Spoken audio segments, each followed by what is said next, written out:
En la teórica de hoy, de alguna manera, cerramos la primera parte de la materia. Ustedes saben que Sociología tiene 3 módulos, pero después en la práctica vemos 5 prácticos con 5 teóricas en la primera parte y lo que resta hacia el final. Lo cerramos con lo que queda del tema, que son modelos de agricultura o modelos de desarrollo agrícola vinculados con modelos de extensión rural. Habíamos comentado anteriormente las características particulares que tenía la tarea de extensión rural y vamos a tratar el tema como lo veníamos haciendo. Vamos a dar un vistazo de cuáles fueron los principales acontecimientos históricos que caracterizaron estos últimos años de nuestra vida, porque no hemos estado inmersos en mayor o menor medida en estas movidas, y después vamos a hacer una vinculación entre esos movimientos o esa nueva configuración, esos nuevos escenarios y la parte de extensión rural o extensión agrícola. Nosotros vamos a empezar entonces, así como hemos venido trabajando por etapas, de las que siempre decimos, las etapas son casi arbitrarias, ¿sí? Los seres humanos necesitamos tener alguna indicación de cuándo se termina un ciclo y cuándo empieza otro. Para eso, los historiadores dividen y segmentan la historia. Ustedes lo habrán visto en la primaria y en la secundaria, y nosotros también. Nosotros, para tratar de entender o para explicarnos por qué pasan las cosas o por qué no pasan, nosotros vamos a hablar del periodo de la globalización.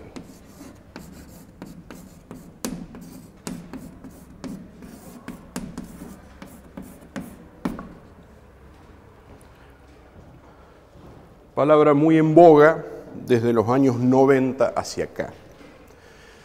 ¿Qué quiere decir globalización o qué es la globalización? Todavía se sigue escribiendo.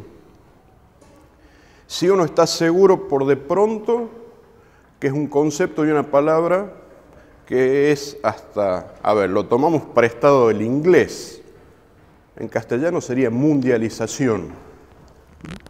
Pero es la idea de algunos procesos o algunas características mundiales que han afectado y nos afectan día a día. ¿Cuándo dicen los historiadores, los estudiosos y los teóricos que comenzó el proceso de globalización? Y bueno, ellos dicen, miren, en realidad el siglo XX, como nosotros lo conocemos, y que en teoría todos tienen 100 años, desde el punto de vista histórico fue un siglo muy corto. Empieza con el inicio de la Primera Guerra Mundial en 1914, ¿sí? Y termina con la caída del muro de Berlín en 1989. Entonces, el proceso de globalización uno puede situarlo con la caída del muro de Berlín, que así dicho suena como que se cayó solo, no fue así, ¿sí? Que también de alguna manera es la declaración oficial de que se terminó la Guerra Fría y que comienza otra clase de mundo, un mundo más cercano a ustedes que tienen menos de 20 años. Entonces, ¿cuáles fueron las características de ese mundo? ¿Por qué se dice que fue en ese momento cuando empezó un nuevo mundo?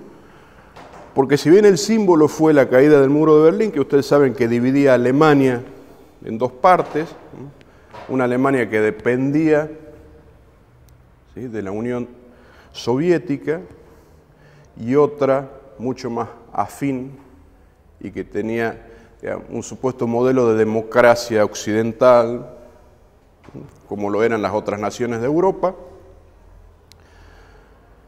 Se demuestra que en la práctica el sistema soviético de planificación absolutamente centralizada, de algunos recortes de libertades individuales, en beneficio de algunos beneficios sociales, valga la redundancia, no era aplicable, se produce el colapso de la Unión Soviética. Es más, la Unión Soviética deja de ser Unión Soviética, pasa a ser, ¿sí? La Unión Soviética estaba compuesta por Rusia, que era el país más grande, y una serie de repúblicas que conformaban la Unión.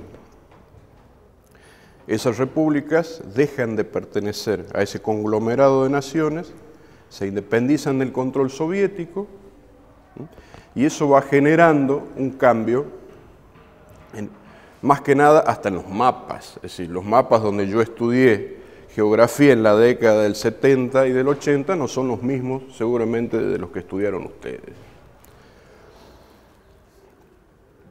Cuando se da ese proceso, dice, bueno, está bien. Ahora, ¿qué puede tener uno de característica o asumir como característica de la globalización? Dice, bueno, acá hubo seguramente una de las características de la globalización son los cambios tecnológicos.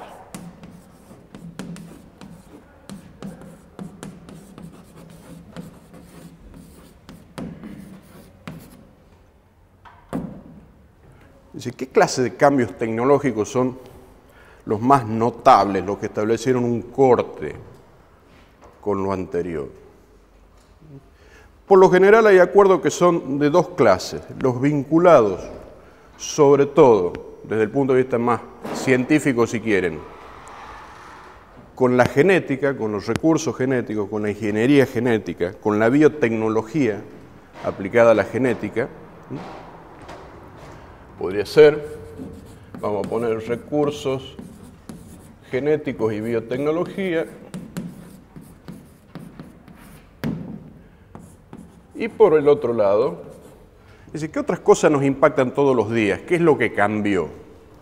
Dice, bueno, seguramente los TICs. Dice, ¿qué son los TICs? Uno tiende a pensar solamente en siglas. La tecnología de la información y la comunicación. Si nosotros tuviéramos que elegir dos cambios centrales de la globalización, son esos dos. Como ingenieros agrónomos nos interesa mucho este. Pero también la tecnología de los TIC se aplica cada vez más en ciencias agropecuarias. Todo lo que se conoce y todo lo que ustedes habrán visto y por ahí participó de alguna charla que se llama agricultura de precisión, en realidad está pensado para el empleo de tecnología de información y comunicación. Ejemplos de recursos genéticos y biotecnología aplicada a esos en agronomía, en ciencias agrícolas, son innumerables. ¿Sí? Desde la oveja Dolly en adelante, todo lo que se les ocurra. Y les diría que hoy por hoy hay cosas casi comunes. Clonar animales, por ejemplo, que esos animales clonados produzcan, ¿sí?, en su organismo alguna sustancia de interés medicinal. Se hace, ya se está haciendo en el país, ya está en etapa de prueba de laboratorio. Cosas que sonaban a ciencia ficción en la década del 60 y 70, hoy casi es de todos los días. Insulina humana, por ejemplo. ¿Sí? Hasta los 80 la insulina se purificaba porque se extraía de animales, traía una serie de problemas de incompatibilidad biológica. Ahora se produce por microorganismos y se produce insulina humana, no de microorganismos. ¿Por qué? Porque se introduce en el microorganismo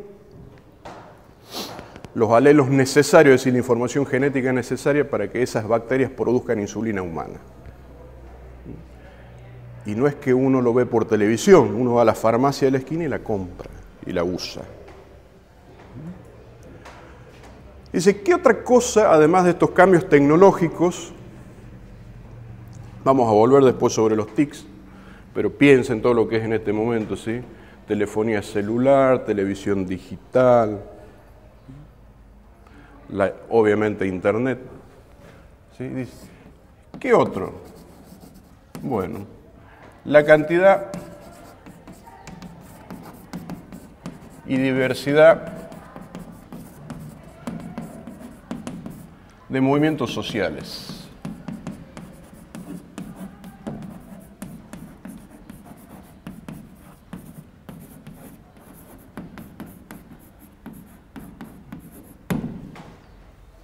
¿Sí?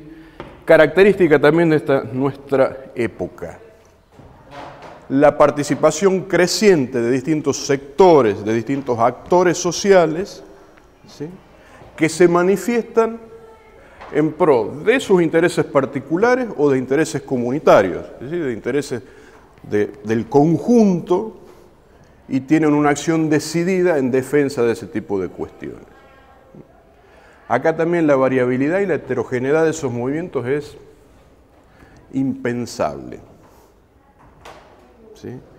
Es la época donde incluso, si hablamos de siglas, así como decimos de los TICs, ¿sí?, la aparición de las ONGs, organizaciones no gubernamentales, ¿sí?, organizaciones, grupos de personas que comparten una serie de objetivos, de metas, que se autoorganizan y se manifiestan de lo que quieran, ¿sí?, desde los derechos animales, por derechos sociales, actualmente, por ejemplo, por tierra o por propiedades, ¿sí?, comunitarias, todo lo que son en este momento y lo que empezaron como un redescubrimiento, por ejemplo, de lo que antes uno decía, bueno, son las comunidades indígenas, ¿sí?, que hoy se denominan pueblos originarios, ¿sí?, cambian hasta los rótulos, cambian hasta los nombres, cambian las expresiones. Habrán escuchado muchas veces la expresión políticamente correcto, ¿sí? Bueno, eso implica también un cambio en el léxico. Hay cosas que ahora queda mal decirlos, entonces hay que cambiar el rótulo.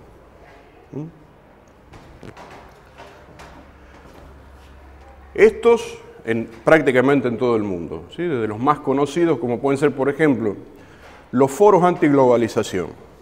Nosotros dijimos, estamos en esta época, ¿sí?, esos movimientos engendran grupos a favor de la globalización, pero también grupos en contra de esos procesos. ¿Sí? Los disturbios el otro día en España, ¿sí?, de lo que se dieron a llamar a sí mismos los indignados. Enormes masas de gente que se ponen de acuerdo mediante ¿qué? Mediante TICs, mensajitos de teléfono, las redes en internet, los blogs, ¿sí?, para acampar, para protestar. Si alguien hubiera dicho hace 10 años que una visita del Papa a España, ¿sí?, hubiese despertado una protesta social, le hubieran dicho, este está loco. Bueno, las cosas cambian, los tiempos cambian, la sociedad y las personas también cambian. Y otra característica de la globalización, ¿sí?, es la permeabilidad de los capitales, del capital financiero, pero también del capital físico.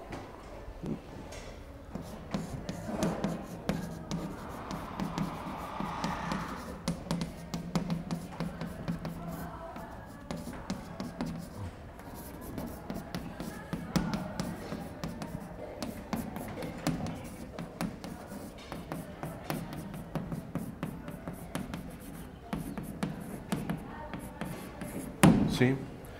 Eso no quiere decir que los capitales sean un gas que se difunden de acuerdo con las leyes de la física y la termodinámica.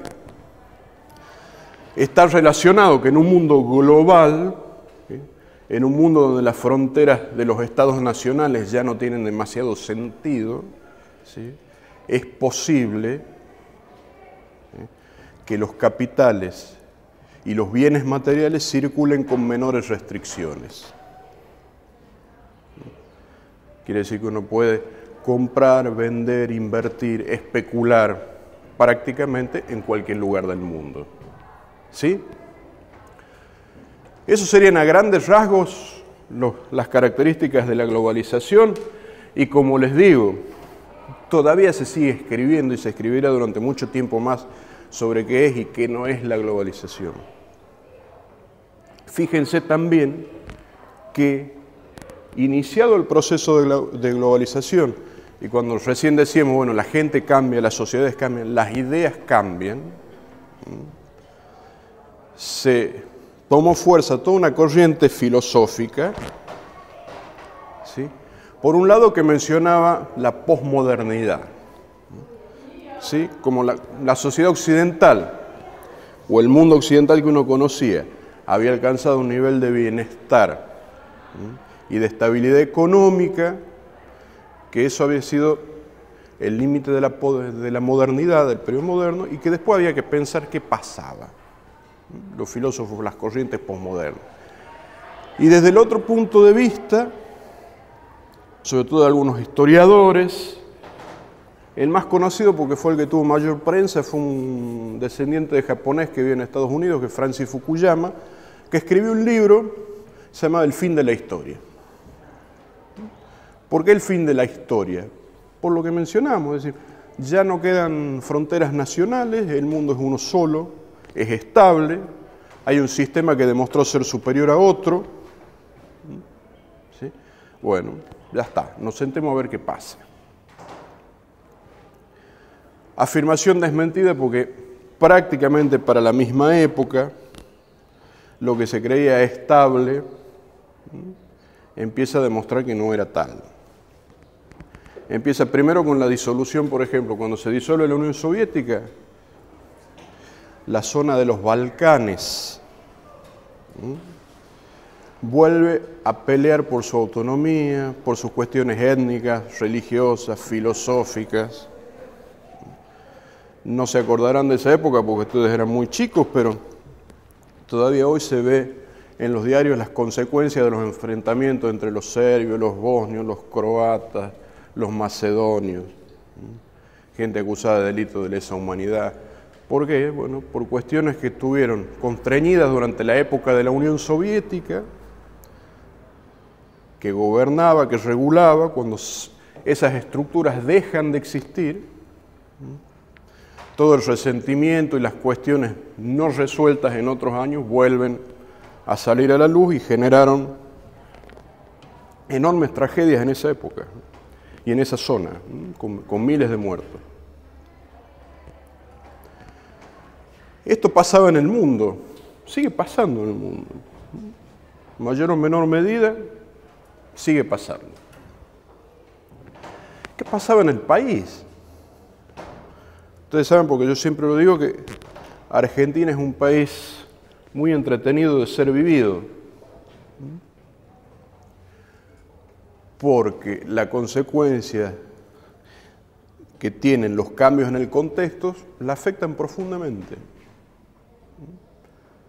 Entonces, el vaivén, es decir, si uno habla de sociedades estabilizadas, bueno, desde ese punto de vista uno diría que Argentina es muy mal ejemplo para eso.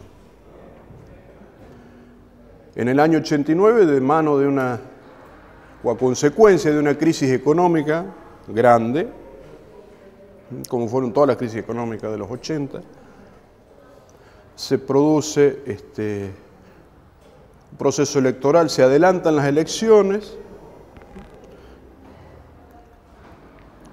y el que sale victorioso de ese llamado es Menem. Presidente Menem, muy influenciado por este proceso y con una idea muy clara de lo que había que hacer, desde su punto de vista, obviamente, para reconstruir el país, adhiere fervientemente a los principios del liberalismo económico y produce una transformación social de la que todavía tenemos consecuencias. Por lo general, ¿cuáles fueron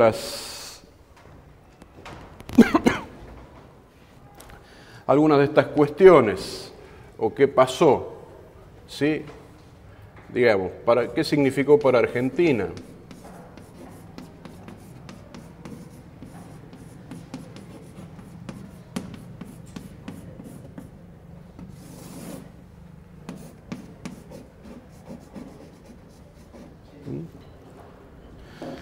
Y eso sí lo pueden comentar en familia, porque sus padres, sus abuelos y otros parientes más o menos cercanos, todos vivimos esa etapa, ¿sí? Se declaró que Argentina era un país del primer mundo. Entonces, ¿qué tenía que hacer Argentina para ser del primer mundo? Bueno, aplicar una serie de medidas. ¿Cuáles fueron esas series de medidas? Bueno, una fue la apertura económico-financiera.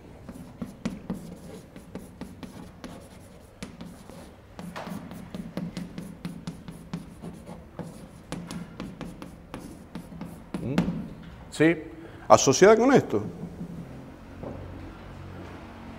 Sí, las restricciones para importar o exportar se hacen sumamente lábiles, prácticamente inexistentes, ¿sí? Entonces, no solo podía comprarse y venderse o exportar e importar bienes de capital, ¿sí? Sino otros productos, es decir, cualquier capital físico que se les ocurra, y también financiero, es decir, el flujo de fondos, la posibilidad de enviar fondos al exterior o de recibir fondos del exterior, se abre, cosa que antes estaba muy regulada. Eso va de la mano de un proceso de desregulación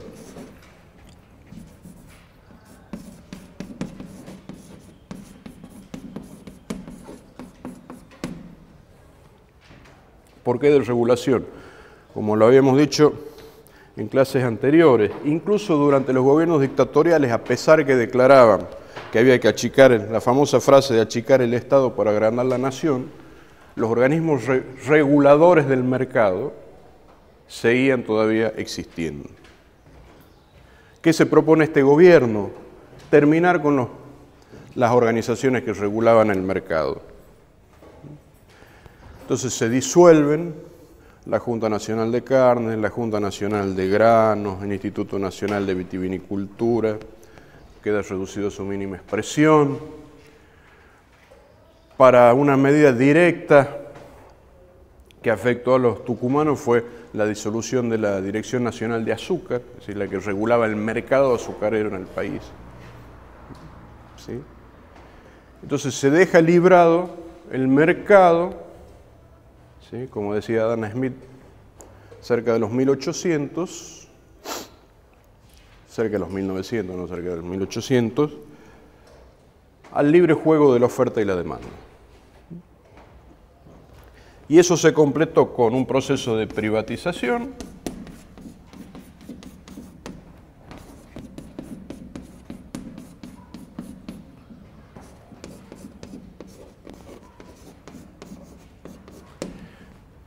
y un último procedimiento de ajuste. ¿Qué fue la privatización? Es decir, todas las que eran empresas públicas se concesionan o se venden. ¿Sí? Aerolíneas Argentina, Entel, los ferrocarriles, los subtes en Buenos Aires, ¿sí? El correo, todo eso se concesiona o pasa a manos privadas, con negocios que después se demostraron más o menos escandalosos, pero todos en el filo de la legalidad o directamente ilegales. Y un procedimiento general de ajuste, ¿traducido en qué? El ajuste se traducía en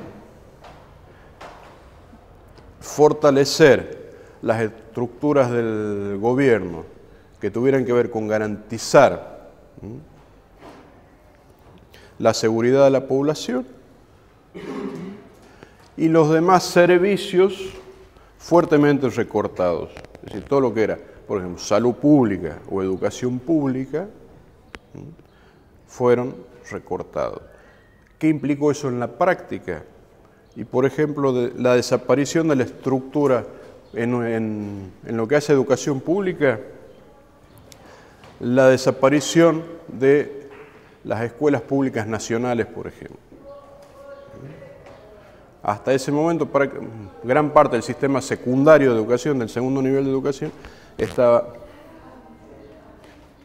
en manos de la nación. Acá en Tucumán la escuela normal, el nacional, obviamente, las escuelas de comercio. Es decir, todas esas estructuras pasan a las provincias. Ahora, pasan a las provincias y arréglense como puedan, es decir, no fue un cambio planificado de decir, miren, les pasamos esto con los recursos necesarios para el mantenimiento, no. Por eso es que se habla de un ajuste. Es decir, no es que pasó todo ordenadito y dijeron, miren, a partir del año que viene te haces encargo de lo que queda de salud pública nacional, lo que queda de las escuelas nacionales,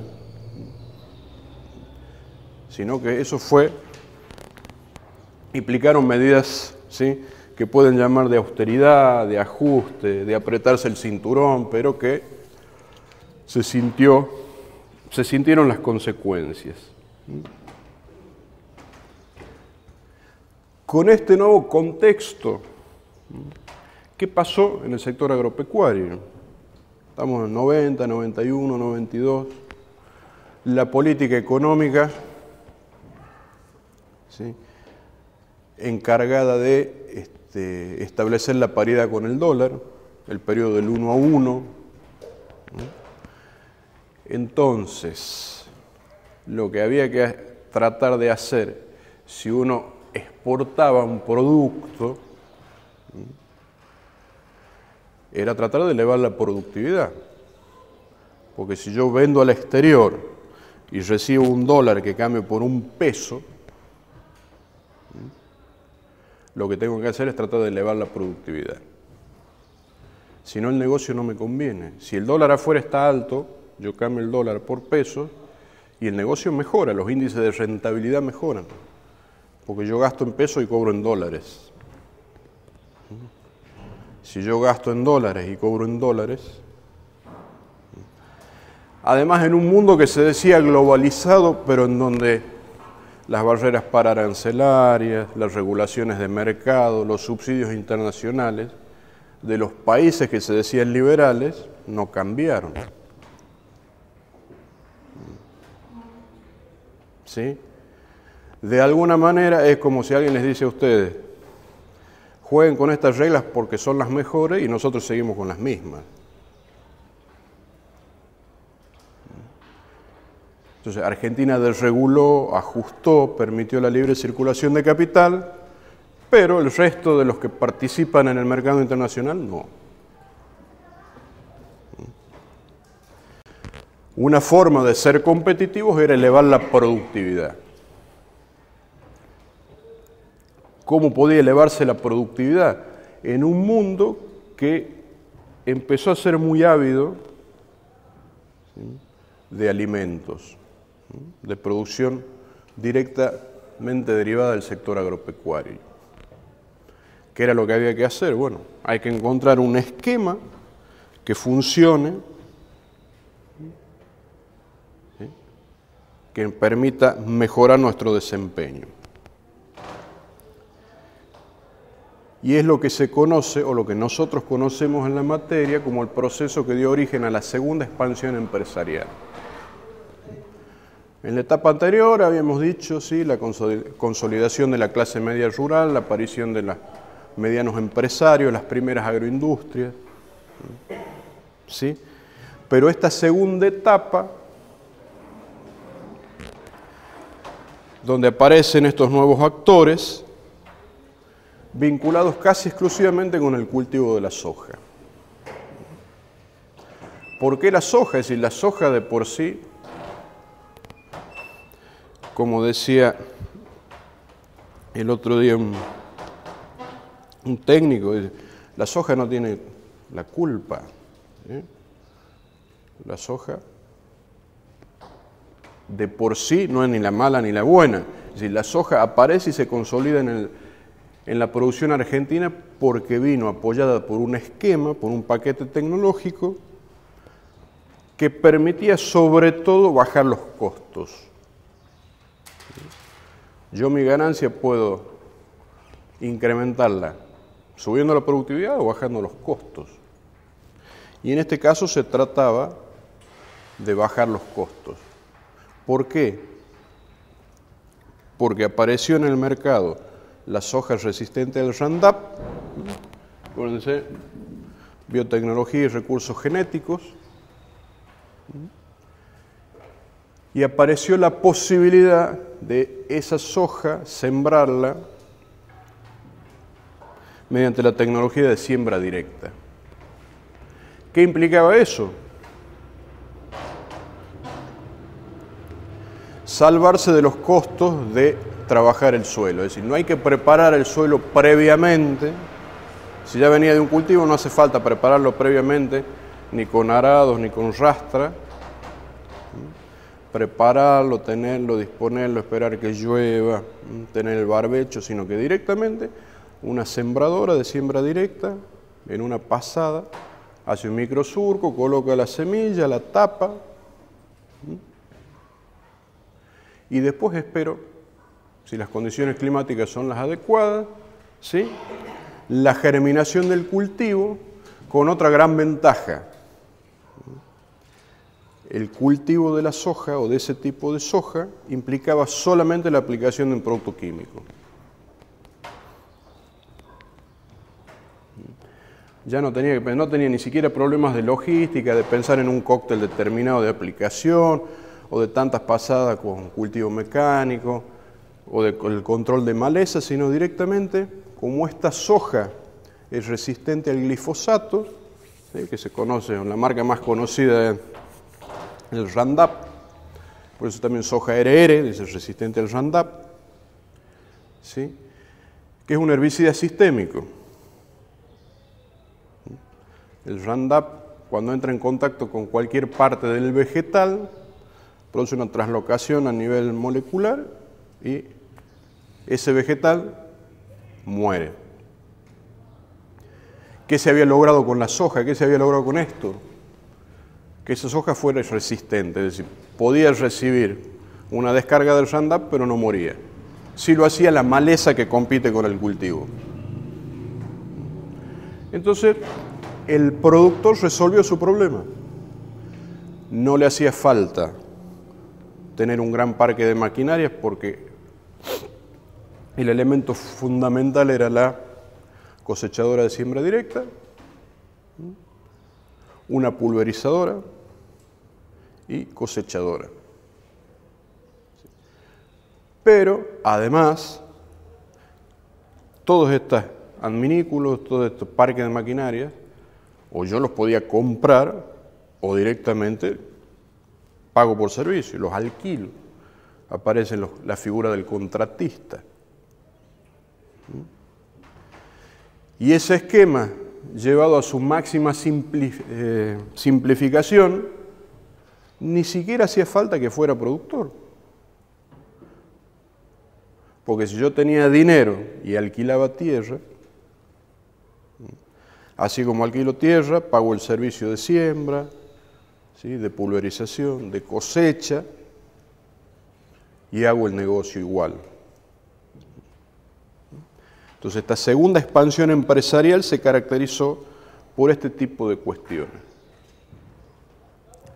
Con la aparición de nuevos actores sociales en el área rural que no eran tradicionalmente productores, que vieron este esquema productivo como un negocio y un muy buen negocio. ¿Sí?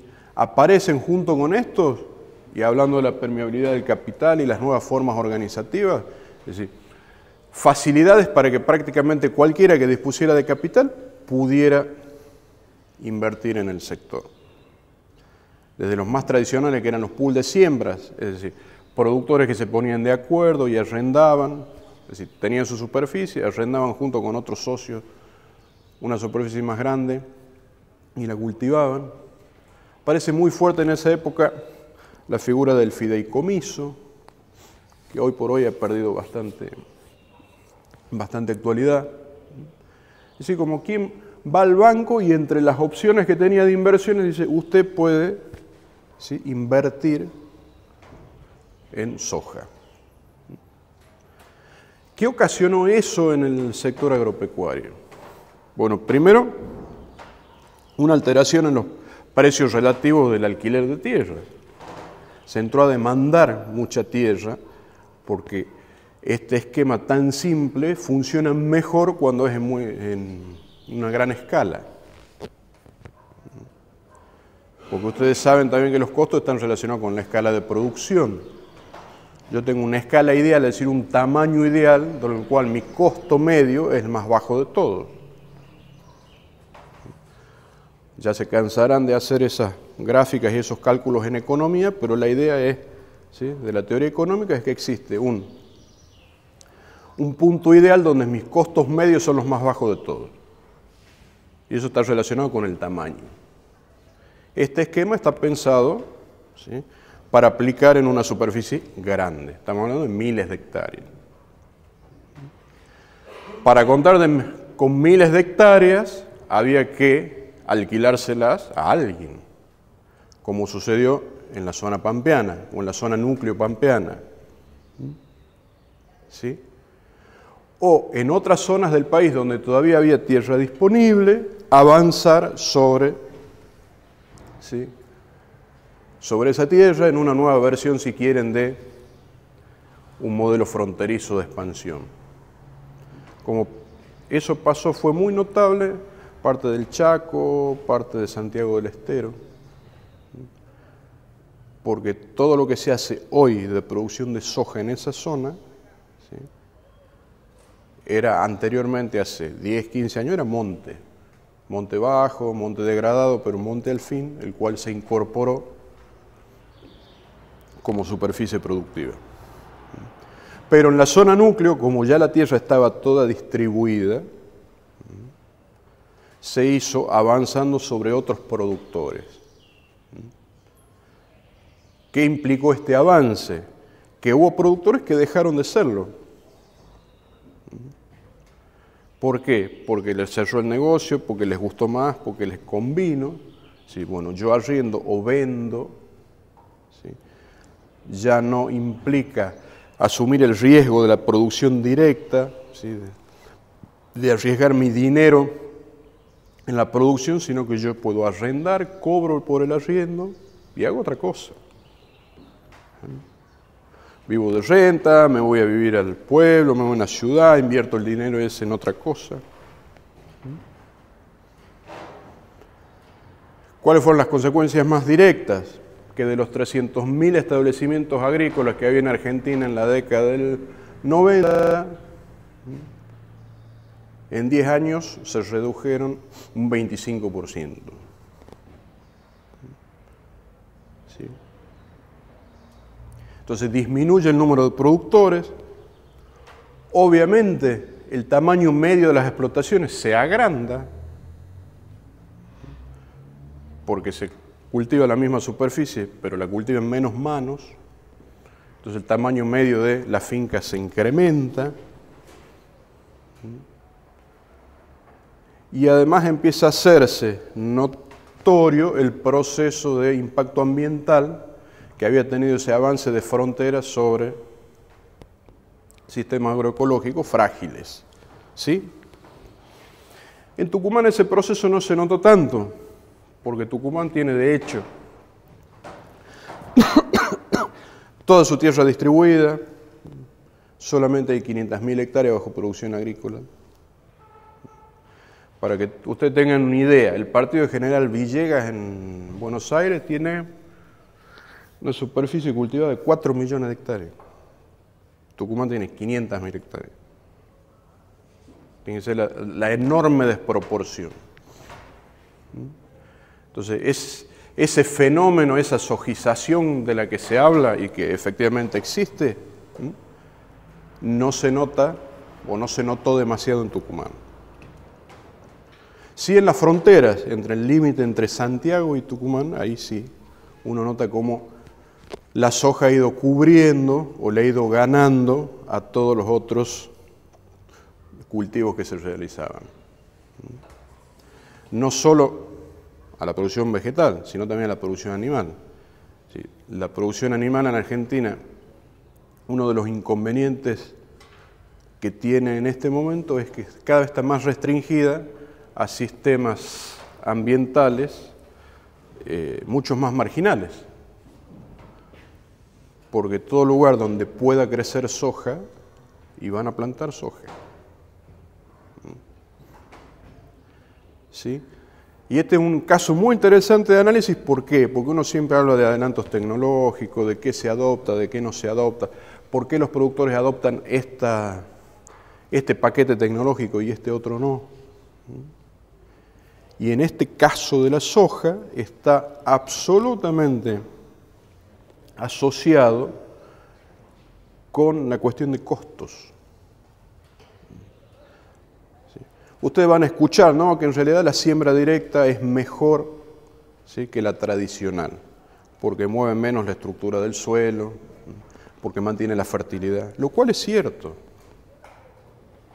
Ahora, si ustedes hacen un estudio, ¿por qué los productores adoptan el paquete de soja RR, siembra directa? Nadie les va a decir que porque es ambientalmente más sustentable. ¿Sí? Lo hacen porque los costos son menores. Cuestiones que van apareciendo a la vuelta de esto, es decir, estamos en un ciclo donde el precio de los famosos commodities, los commodities se le dicen en el mercado internacional a los productos indiferenciados, a las materias primas. En los commodities agrícolas, el grano. Estamos en un proceso donde hay mucha demanda, el precio sube, entonces es muy buen negocio. Las preguntas a la vuelta de esto es decir, ¿qué va a pasar cuando el negocio no sea tal, cuando cambien las condiciones? Cuando, por ejemplo, haya mercados que regulen la entrada de soja transgénica, también hay todo un debate. Si tiene alguna implicancia, algún riesgo para la salud humana, el consumo directo o indirecto de soja transgénica. Por lo general, estos problemas, ni para los teóricos económicos, ni para los empresarios son demasiado relevantes. Bueno, bajo el supuesto que ya lo mencionan muchos estudiosos, el largo plazo no llega nunca. O como dice Galbraith, en el largo plazo estaremos todos muertos, entonces uno no piensa en el largo plazo, uno piensa en el negocio de mañana, de pasado, de la campaña que viene, pero difícilmente un empresario tenga un horizonte de 20 años, 25. ¿Y qué va a pasar si? De hecho, ni los empresarios ni muchas veces nosotros. Ustedes pensarán en los prácticos del lunes o en los parciales de acá a 15 días. No están pensando, yo de acá a 7 años cuando me reciba voy a hacer tal especialización. Son limitaciones humanas y con ellas hay que vivir. Sintetizando, entonces, la aparición de esta segunda expansión empresarial, ¿sí?, en manos de actores no tradicionales del sector, con predominio de capital financiero. Si ustedes son inversores, no les interesa comprar la máquina, ustedes pagan el servicio, alguien se los ofrece. ¿Para qué? Y con la tecnología, en este caso asociada con tecnología de siembra directa y con un solo producto, la soja. Eso significa que hoy por hoy, el 70% de la superficie cultivada en el país es soja. Que es cierto, es un excelente negocio, tanto para los productores como para el Estado, porque el Estado recauda, y que mientras las condiciones del mercado internacional sean las de el día de hoy, va a seguir siendo un negocio. De nuevo, es decir, las dudas, ¿qué va a pasar con la sostenibilidad de ese sistema? ¿Qué va a pasar el día después? Está asociada con análisis bastante más profundos, ¿sí?, en el ámbito académico, ¿sí?, muchas veces teórico, filosófico, ¿sí?, y que tienen su correlato, por ejemplo, en los movimientos que habíamos dicho de antiglobalización o en la aparición de otras propuestas, ¿sí? Entonces, desde, por ejemplo, La agricultura ecológica, pregonan una agricultura que de alguna manera retome los principios de la agricultura conservacionista, de una agricultura que tiene que ser ambientalmente sana, que tiene que ser sustentable, que tiene que ser diversa. Bueno, todo eso es cierto. Ahora, también es cierto que hacen falta materias primas, que hacen falta alimentos baratos, que hacen falta mejores canales de comercialización. Entonces, ¿cómo hacemos compatible una agricultura más sostenible, ¿sí?, que incluso puede ser la sojera, puede ser la sojera, pero cómo hacemos compatible ese sistema con algo diverso, sostenible, accesible, barato, que genere mano de obra o que demande puestos de trabajo, ¿sí? Se calcula que cada 500 hectáreas de soja, ¿saben cuántos jornales hacen falta? Menos de 1,5. ¿Sí? Una producción tradicional agropecuaria, de la que piensen, uno puede ser más o menos intensiva como el citrus o como granja o como demás, necesita por hectárea o requiere por hectárea entre 11 y 17 jornales. ¿Sí? Por lo menos 10 veces más. Es decir, si nosotros tenemos un sector agrícola que solamente produce commodities y bienes indiferenciados, que además hacia adentro del país no generan mano de obra, que además no se consumen dentro del país, o su consumo es marginal o muy escaso, ¿sí?, tenemos un muy buen negocio, pero atado solamente a condiciones internacionales. Cuando esas condiciones internacionales, que no dependen de nosotros, cambien,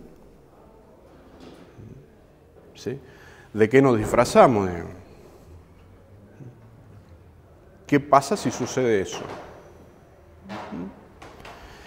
En ese sentido, uno puede disculpar o comprender a los empresarios o a los productores que viven de eso y están todo el día metidos en ese negocio.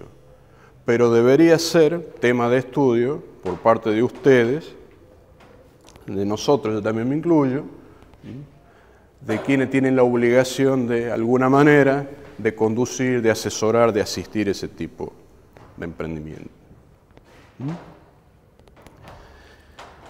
Como les decía, pregunta. Cuando se ha producido este debate, esta situación del campo, este enfrentamiento entre el campo y el Estado, se han hecho conocer todo esto que se está planteando, estas nuevas alternativas, discutir esta cuestión hasta dónde es sostenible de estos modelos, se lo ha hecho público, digamos, porque yo recuerdo que la discusión pasaba por si eran retenciones o no eran retenciones, nada más, no se hablaba de otra cosa, una cuestión netamente económica. Bien. Acá la compañera pregunta si en el debate que hubo alrededor de 2008, ¿sí?, la 125, la resolución 125, que pretendía fijar retenciones proporcionales al precio internacional de la soja, es decir, si en el mercado internacional aumentaba el precio de la soja, aumentaban proporcionalmente las retenciones.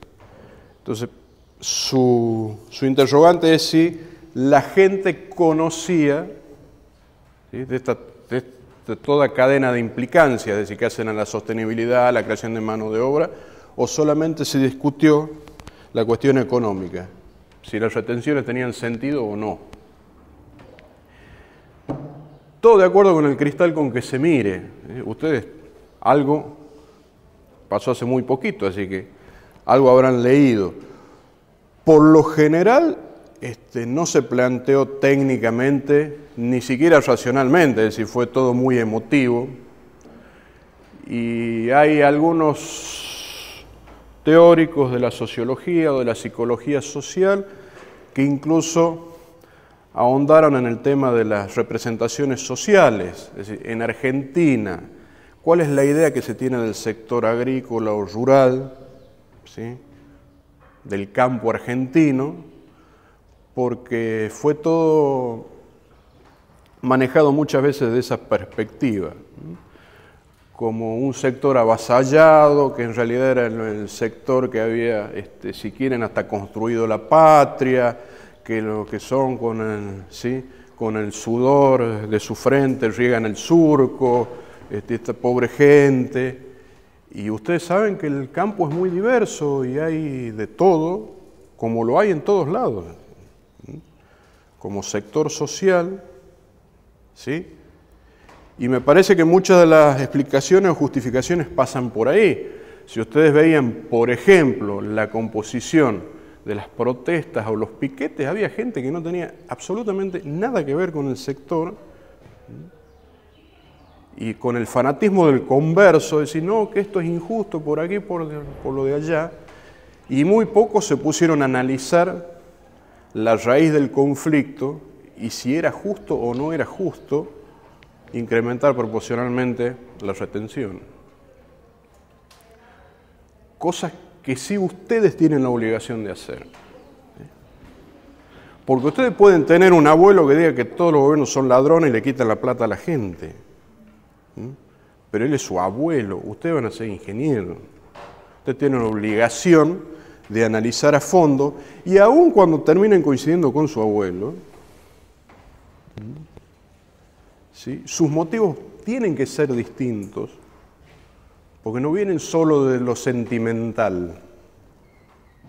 Cuando uno establece o hace una afirmación hay que demostrarla. Y si la hacen como técnicos, hay que sustentarla técnicamente. Si no, la cuestión se entra a confundir. Porque si se acuerdan que fue en este caso de 2008, atado a las retenciones, la mesa de enlace, es decir, los medianos y pequeños productores de acuerdo con los grandes productores, es decir, era un cuadro muy complejo, muy difícil de entender, por ende de analizar, pero de alguna manera con puntos de contacto con la crisis del 2001-2002, la caída del gobierno de la Rúa, los cacerolazos, que se vayan todos, que no vuelvan más, asambleas populares, ¿sí? La efervescencia duró 6 meses. Los clubes del trueque, los movimientos sociales. Nos reunamos en la plaza para decidir qué vamos a hacer en el barrio. Todo eso fue una llamarada que duró 6 meses. Después, ¿sí?, a la distancia, cuando se analizan, cuando uno se quita la carga emotiva, uno puede decir, bueno, ni tan calvo ni tan peludo. Hay que tratar de encontrar, ¿sí?, aún dentro de los conflictos más complicados de todos, hay que tratar de encontrar algún término medio, algún acuerdo, ¿sí? Por lo general yo soy bastante crítico, volviendo al tema de las políticas contra globalización o resistencia a la globalización, soy bastante crítico con los que pretenden un modelo que también es hegemónico desde el otro punto de vista. Es decir, que plantean la no coexistencia de 2 o 3 modelos. Porque si no estoy moldeando una sociedad a mi gusto y parecer y no hay lugar para otro. ¿Sí? Entonces, el desafío es integrar el modelo sojero con una agricultura más sustentable, más equitativa, con menos impacto ambiental, ¿sí? Pero la opción no es, no, basta de soja, se acabó esto, ahora vamos a hacer otra cosa. Porque eso es puro voluntarismo, tampoco sirve.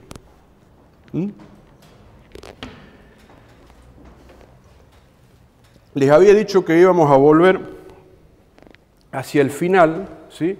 Hablamos de la globalización, hablamos del inicio de la globalización en Argentina, las consecuencias que tuvo, este nuevo sector social, o la segunda expansión empresarial, Nos queda entonces ver un poco la parte de extensión y comentar las últimas o los últimos acontecimientos que también de alguna manera tienen consecuencias sobre nuestra realidad cotidiana.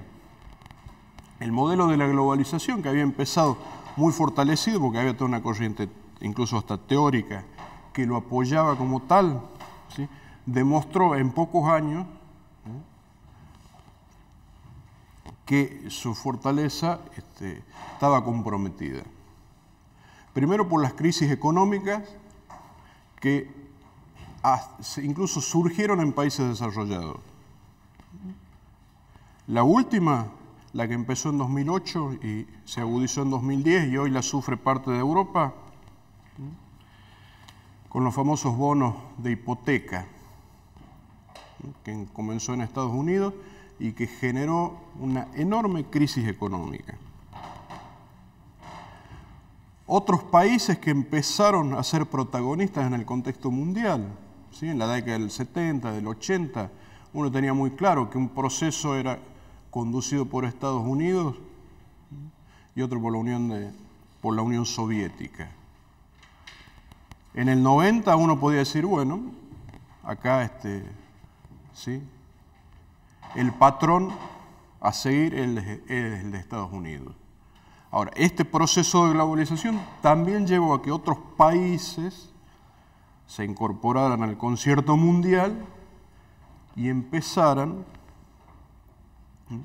también a cuestionar algunas cosas y a competir por la hegemonía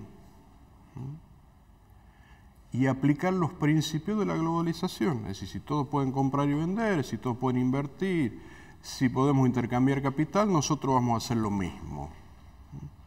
¿Qué pasa hoy en el mundo? ¿Sí? Europa y Estados Unidos con profundas crisis económicas. Fíjense, todos los días salen noticias, las caídas de los mercados, las bolsas, las protestas, en muchos países europeos. Y cosas mucho más interesantes que es más difícil de encontrar, pero que también pasan. ¿Cuál es hoy el principal acreedor de Estados Unidos? China. Entonces, si China hoy exigiera toda la deuda que mantiene con Estados Unidos, y Estados Unidos tiene que cerrar, porque es imposible de pagar. Entonces empiezan, ¿sí?, el protagonismo de otros países, de otras culturas, que permanentemente van desequilibrando la balanza. Entonces, China, que además tiene el potencial de su enorme población, en China viven casi más de 1.500 millones de personas, India, 900 millones de personas, una cultura absolutamente distinta a la nuestra. ¿Sí? Parte también de los países de lo que empezó como la Ronda del Pacífico, Singapur, Malasia, Corea del Sur,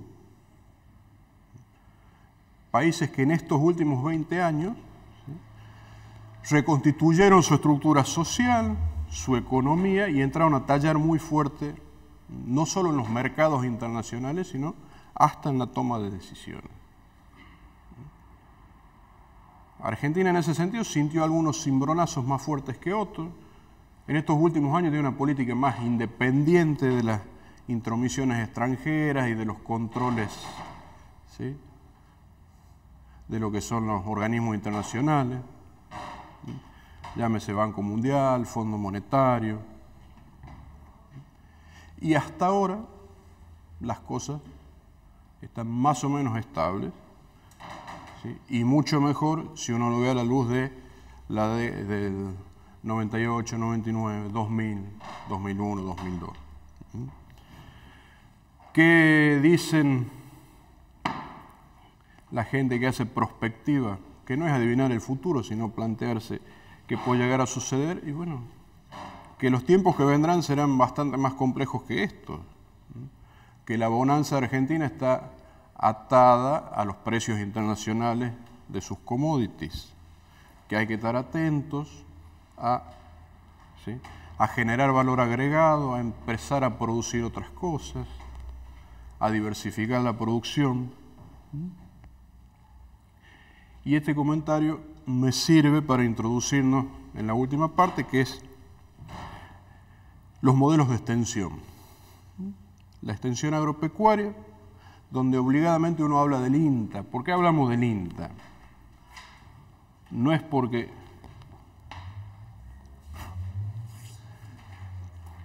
no es por un capricho, sino porque la estructura del nacional de extensión agropecuaria, ¿sí?, yo le diría, depende en un 90% del INTA, por su propia constitución, por su propia estructura, por su propio organigrama. El INTA tiene, para que tengan una idea, tiene 7.000 empleados, tiene 45 estaciones experimentales, tiene casi 400 agencias de extensión y una cobertura nacional, es decir, una cobertura geográfica que va de La Quiaca a Ushuaia. ¿Sí? En ese sentido, se puede comparar si quieren, y aunque parezca un ejemplo cómico, la cobertura del INTA es tan grande como la de Gendarmería Nacional. Y una estructura geográfica que cubre toda la superficie del país. No hay ningún otro organismo nacional, ¿sí?, no asociado a seguridad, que tenga la cobertura territorial que tiene el INTA. Entonces, las decisiones que tome el INTA, los cambios de política, las nuevas formas de hacer las cosas, tienen su efecto en ese sector. El INTA empieza la década de la globalización muy comprometido. ¿Por qué? Porque la privatización le pasó muy cerca. En un contexto donde las empresas públicas y los grandes organismos públicos se cedían o se vendían o se entregaban, en el INTA hubo 2 o 3 proyectos que no llegaron a cuajar, de dejar solamente el área de investigación agrícola. El INTA tiene 2 centros muy grandes de investigación agrícola, tiene uno en Castelar, cerquita de Morón, en Buenos Aires, y otro en Balcarce, también provincia de Buenos Aires. Y tiene otro bastante más chico en Córdoba. Pero dejar esos 3 grandes centros de investigación y privatizar la parte de extensión, como de hecho venían haciendo los otros países sudamericanos. En Chile, por ejemplo, el sistema de extensión nacional se privatizó totalmente. Aparecieron ONGs constituidas para ese efecto, se contrataban los servicios de los técnicos y se hacían las acciones o los planes de extensión. El INTA resiste esa política, hace una contrapropuesta que es aceptada y dice: nosotros en realidad lo que tenemos que hacer en este contexto, ¿sí?, de nuevos actores sociales, tenemos que abarcarlos a todos, es decir, no basta con los grandes productores, con estos nuevos tipos de empresarios, ¿sí?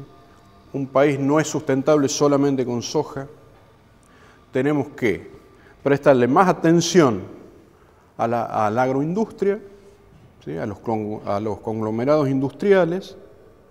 ¿Sí? Entonces, con esta gente, con este sector, vamos a hacer convenios de vinculación tecnológica. Nos ponemos de igual a igual y acordamos líneas de investigación. Las 2 partes comprometemos capital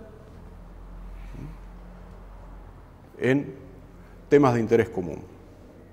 ¿Sí? En todo lo que es el área de maquinaria agrícola, agricultura de precisión, biotecnología, el INTA tiene muchísimos convenios, algunos con muy buenos resultados, con empresas, con ese tipo de empresas. Pero además dice, necesitamos, dice, en esta nueva etapa, imagínense años, principios de los 90, dice, si a ustedes les parece que hay un sector de productores que tiene que convertirse en empresarios, dice, bueno, avancemos sobre eso. Lo vamos a hacer a través de un programa que se va a llamar, digamos, para el común de la gente, Cambio Rural. En realidad tenía un nombre kilométrico. Era el programa para la reconversión productiva de los productores, de la pequeña y mediana empresa, etcétera, etcétera. Cambio Rural. Cambio Rural representó un corte en el INTA, porque el INTA venía de sufrir todos los vaivenes de la época de la década del 80, parte del 90, con su plantel muy reducido. Si hoy tiene 7.000, en esa época tenía 3.000. Y la forma de trabajar con eso es obtener fondos de lo que era en ese momento la Secretaría de Agricultura y plantearse a trabajar con grupos de productores. Entonces tenía que salir un técnico que ni siquiera era planta de INTA, sino era contratado. Eran trabajadoras independientes que formaban un grupo de no menos de 6 productores con un perfil característico, es decir, que tuvieran previsiblemente alguna posibilidad de convertirse o de capitalizarse y pasar a ser empresarios, y presentar un plan técnico productivo. ¿Qué era en la práctica? ¿En qué resultaba? Bueno, un asesoramiento más o menos directo, es decir, bueno, ustedes vamos a fortalecer lo que vienen haciendo, vamos a proponer alguna de estas nuevas actividades, vamos a tratar de cambiar esto para orientarnos hacia esto otro. En Tucumán llegó a haber técnicos involucrados en la época de oro de Cambio Rural, que fue en 95, 96, llegó casi a haber entre 80 y 90 técnicos. Y más de 100 grupos de productores. Entonces teníamos convenio de vinculación tecnológica, Cambio Rural, el proyecto Minifundio. Ese proyecto Minifundio nació en INTA, nació y se consolidó en el INTA, se empezó a hablar por ahí en el 84, 85, 86, en el 89 se aprueba a nivel nacional el proyecto Minifundio, pensado, como bien lo dice el nombre, en los agricultores más pobres de todo, ¿sí? En los que ya se sabe que tienen que salir a trabajar para poder completar su ingreso, porque de lo que proviene de su superficie no es suficiente. Y apareció un nuevo programa totalmente atípico para INTA, que fue el ProHuerta. ¿Por qué atípico? Porque no estaba pensado o no estaba anclado necesariamente a la producción agropecuaria, sino estaba orientado a la población pobre. Todos estos ajustes en las políticas sociales, los procesos de privatización y desregulación, habían generado índices de pobreza sumamente altos, sobre todo para lo que era la historia reciente de Argentina. De alguna manera, para paliar los efectos de la imposición de este modelo, dijeron, bueno, igual, nosotros tenemos que seguir adelante con el modelo. Sabemos que va a generar, ¿sí?, una desmejora en las condiciones de vida. Para tratar de atenuar eso, tenemos que instalar un programa, este programa ProHuerta, orientado a la producción o a la autoproducción de alimentos. Tener su huerta, tener su granja, disminuir la dependencia de tener que comprar o adquirir todo el alimento que se consume en el hogar.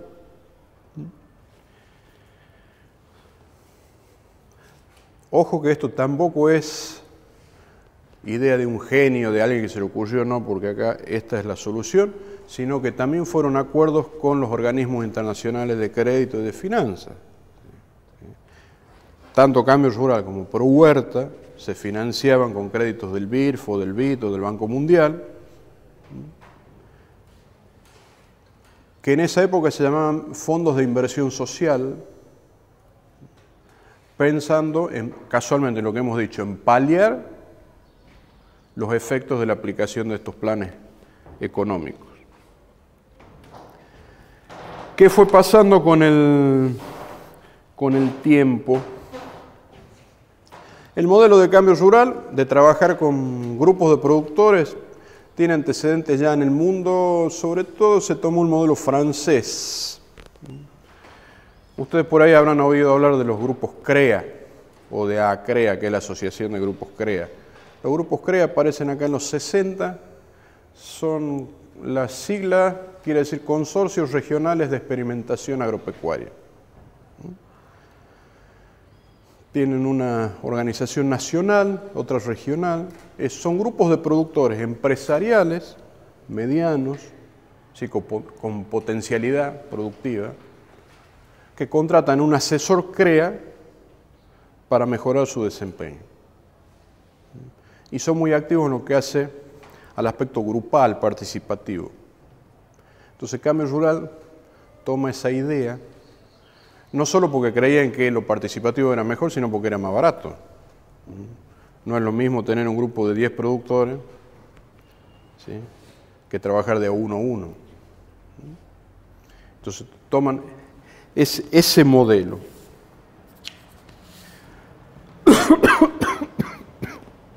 ¿Cuál fue la metodología de extensión? Así como podíamos hablar del difusionismo en una primera etapa, después de la educación liberadora, del ver, juzgar y actuar, de Paulo Freire y demás.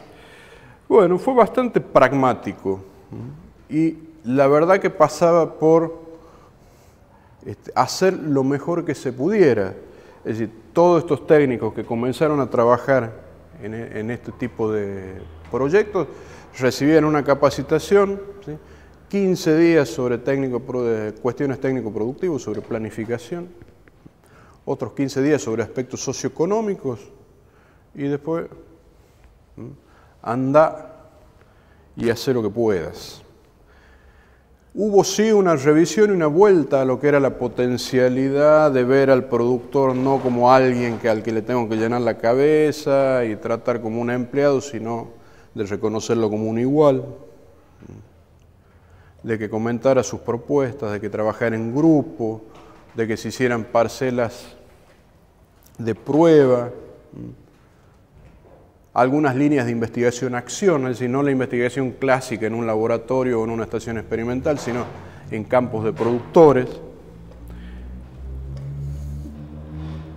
Y fue toda esta época convulsionada de los años 90 la que permitió que el INTA en el año 2005 generara su nuevo proyecto estratégico institucional. Así que está todo disponible en internet, en la página de INTA. Yo dudo que lo hayan leído siquiera los del INTA, pero está disponible en PDF el proyecto, donde la organización se plantea, es decir, bueno, hasta ahora hemos hecho las cosas así, y ahora nos planteamos hacerlas de mejor manera, y para eso es necesario algunos cambios. Entonces, propone, así como la fundación del INTA o la creación del INTA había estado asociada a la mejora de las condiciones de vida de la familia rural, propone en esta nueva etapa, dice, nosotros lo que tenemos que generar es un sector más competitivo, pero además tenemos que fomentar la equidad hacia dentro del sector y no tenemos que seguir perjudicando el medio ambiente. Con esos pilares o ese cimiento, es decir, competitividad, equidad y sostenibilidad ambiental, el INTA replantea todo su accionar, incorpora gran parte de los técnicos que seguían funcionando como Cambio Rural, reconstituye su planta histórica de personal y empieza a trabajar con un nuevo concepto de desarrollo rural que se llama, porque así se llama en el resto del mundo también, el desarrollo rural territorial, o DRT, para seguir hablando en siglas. ¿De qué se trata este DRT? Bueno, según el autor que sigan, o los debates que quieran iniciar, pero sí tiene la característica que es un proyecto de desarrollo asociado a un espacio geográfico definido. Y definido no desde afuera, es decir, no desde el INTA, no porque es una zona agroecológica, no porque los suelos son homogéneos, no porque forman parte de una cuenca o de otro accidente geográfico, sino decidido y consensuado por los propios habitantes de ese lugar. Sí, un proyecto, si quieren, y se permite la expresión, atado a un territorio. ¿Por qué? Porque la gente vive, se desarrolla, se desempeña, produce y se muere en un territorio. Entonces, la idea sigue siendo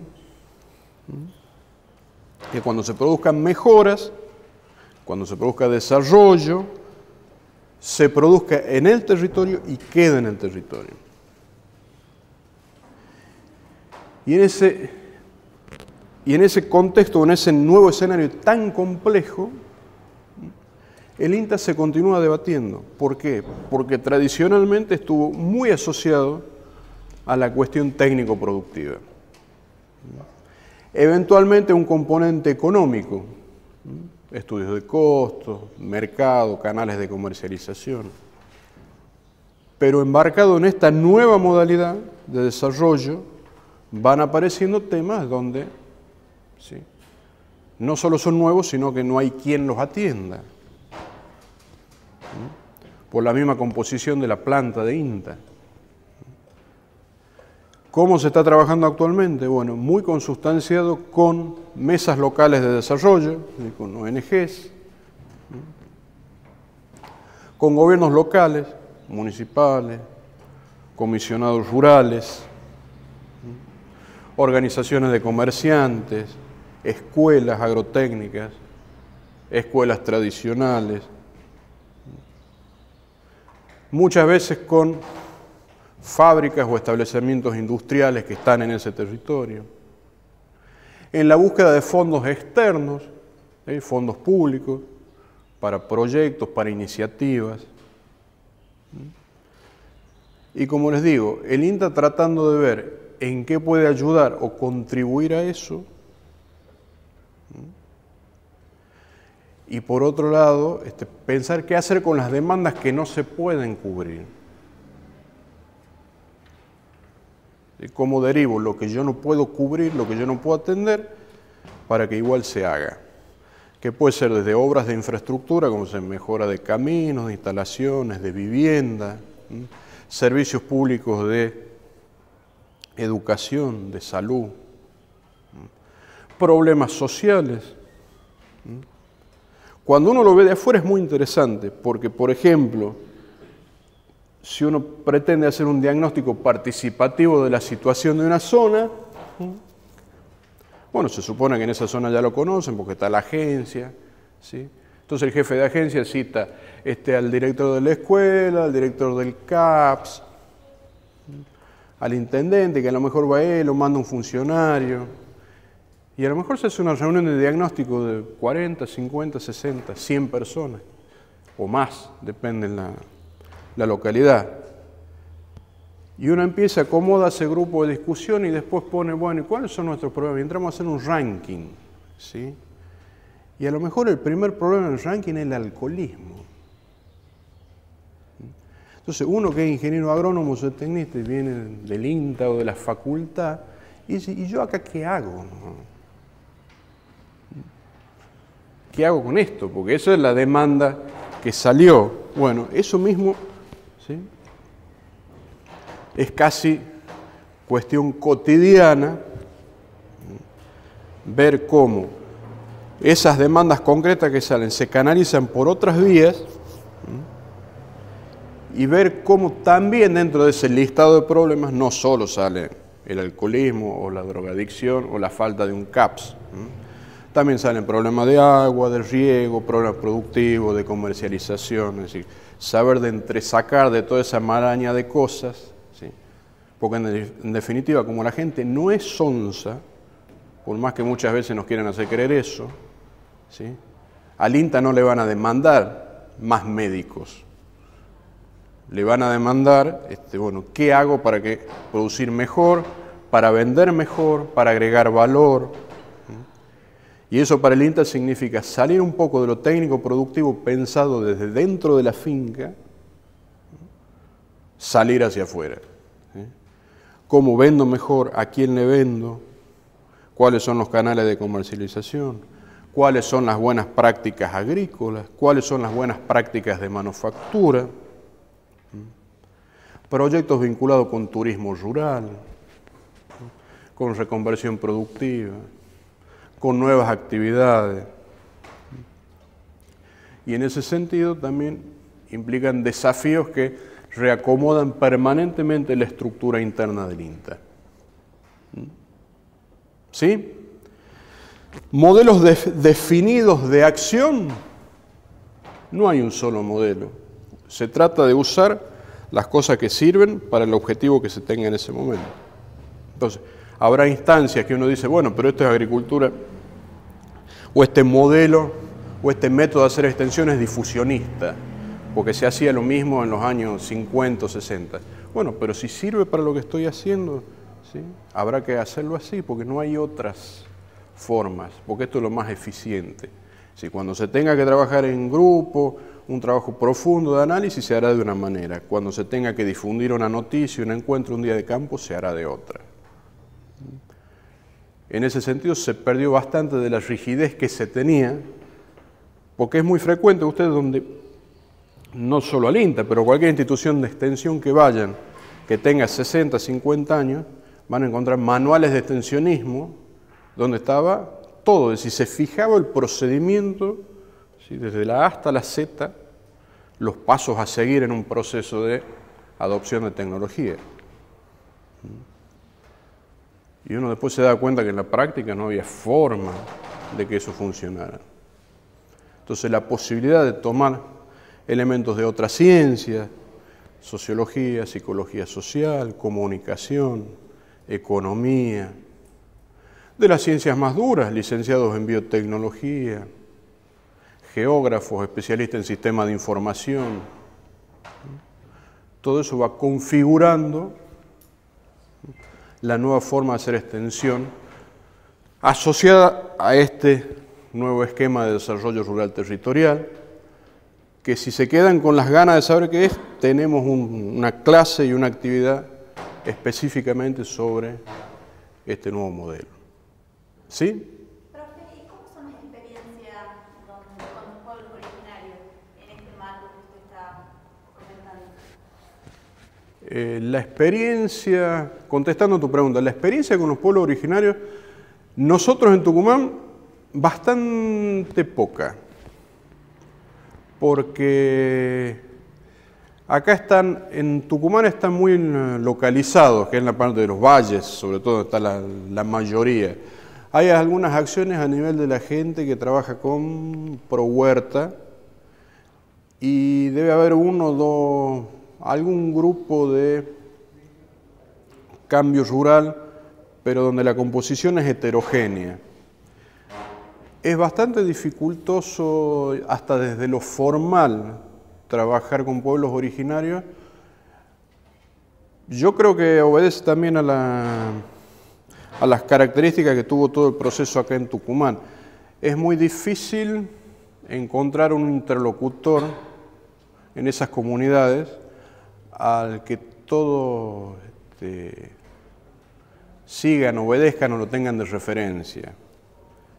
Porque uno cuando va a esas comunidades o plantea una reunión, inmediatamente aparecen contra lo que uno podría creer, bueno, se organizan de otra forma, acá tienen referente, este señor es de alguna forma el conductor, y no, aparecen 3 o 4 y es complicado de trabajar con eso. No hay una línea definida en INTA para trabajar con pueblos originarios. Son procesos que se van dando en la medida que se presentan.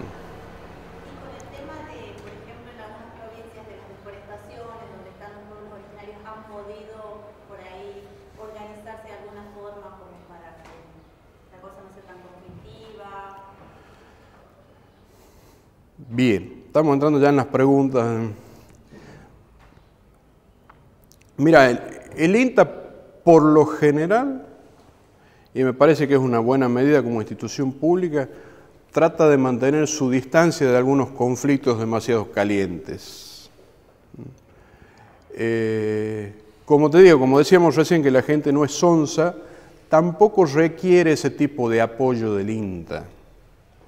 El asesoramiento de la organización en ese sentido es muy técnico siempre. Se le piden informes, o sea, el INTA es el redactor de todos los informes, por ejemplo, de emergencia económica por sequía o por otras condiciones climáticas, por desastres, inundaciones y demás, es siempre el INTA.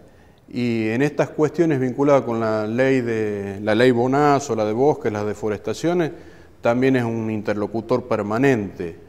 Pero no hay demandas concretas hacia el INTA por parte de este tipo de movimientos sociales, no, que apoyen, no, porque ustedes saben que acá los grandes productores nos avasallan y nos corren y no. Se maneja mucho más desde la faz técnica. Como en todos lados, es una organización muy diversa y a lo mejor uno encuentra personal de INTA formando parte de alguna de estas organizaciones. O con un fuerte apoyo hasta este tipo de organizaciones, pero no es lo común, son casos excepcionales. Jóvenes, solamente para redondear y que les quede en mente un esquema mínimo, ¿sí? ¿Qué hemos visto? La última etapa del tema de modelos de desarrollo y modelos de extensión. Empezamos con la globalización, caída del muro de Berlín, año 1989, ¿sí? El fin de la historia, ¿sí? Nuestros problemas están solucionados. No pasó nada de eso, al contrario, el mundo se hizo más complejo, más diverso, más conflictivo. Prácticamente, desde esa época hasta ahora, una seguidilla de crisis mundiales, con efectos impensados muchas veces, no solo para países periféricos como la Argentina, sino incluso para países centrales, Europa, Estados Unidos. En ese contexto, en Argentina, ¿sí? La aparición de nuevos actores en el sector agropecuario, como es esta nueva expansión empresarial, atado al proceso de sojización, el paquete tecnológico, ¿sí? Soja RR, siembra directa. Y en la parte que hace a nuestros días, bueno, ver las perspectivas de ese negocio, si funciona, si no va a funcionar, qué pasa el día después. La semana pasada se aprobó el nuevo programa nacional, el PA2, ¿sí? Agroalimentario argentino. Yo no lo leí todavía, así que no les voy a hacer ningún comentario. Es largo, ¿sí? Eso seguramente los que vengan después de ustedes tendrán alguna referencia. Eso sobre lo que era el marco o el contexto mundial, el marco nacional. Y acá, ¿qué fue lo que pasó con la extensión? Es que pasó de un proceso de una casi privatización y desaparición por lo menos de ese componente del INTA, a una reconstrucción y un protagonismo creciente vinculado con los procesos de desarrollo territorial rural, o el DTR, Desarrollo Territorial Rural, o el DRT, depende de la bibliografía a la que tengan acceso, donde van apareciendo no solo nuevos problemas, sino nuevos sujetos. De hecho, la tendencia es que el número de productores descienda, porque así ha sucedido en todos los lugares del mundo, es decir, los productores directos agropecuarios proporcionalmente cada vez son menos. Ahora, siguen apareciendo nuevos sujetos, organizaciones no gubernamentales, escuelas, necesidad de nuevos servicios, nuevas demandas de las agroindustrias. de los que hacen alimentos. Acuérdense, siempre recalcamos, los agrónomos no producimos materias primas, producimos alimentos. Bueno, a todas esas nuevas demandas, los nuevos desafíos, en este caso para el INTA, como prácticamente concentra gran parte del sistema de extensión argentino, y cómo se plantean las cosas hacia el futuro. ¿Sí? Hasta aquí llegamos entonces. ¿Alguna pregunta? ¿No? Bien. Liberados entonces.